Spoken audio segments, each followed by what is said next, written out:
బాపట్లలో మహాత్మా జ్యోతిరావు పూలే 200వ జయంతి సందర్భంగా సమాజవాదీ పార్టీ కార్యాలయంలో ఘనంగా నివాళులు అర్పించారు. పూలే చిత్రపటానికి పూలమాలలు వేసి బాటసారులకు మజ్జిగ పంపిణీ చేశారు.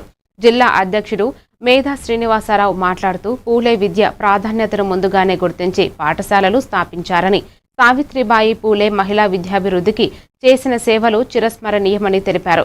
సిపిఐ నేత గంగయ్య మాట్లాడుతూ కుల వ్యవస్థకు వ్యతిరేకంగా పూలే చేసిన పోరాటం సమాజానికి మార్గదర్శకమని పేర్కొన్నారు.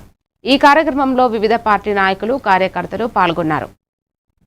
జ్యోతిబా పూలే 200వ జయంతి సందర్భంగా సమాజ్వాదీ పార్టీ నాయకులు మేధా శ్రీనివాసరావు గారు ఏర్పాటు చేసినటువంటి ఈ కార్యక్రమం చాలా సంతోషం.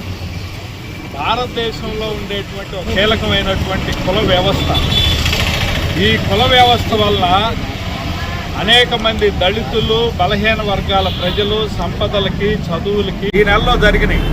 పూలే గారు, అట్లనే జగజ్జీవన్ రావు గారు, అట్లనే రేపు 14వ తేదీ డాక్టర్ బిఆర్ అంబేద్కర్ గారు లాంటి మహనీయుల జయంతుల సందర్భంగా మనమందరమే వారి ఆశయాలకి మరోసారి పునరంకితం కావాలి. వాళ్ళు చెప్పినటువంటి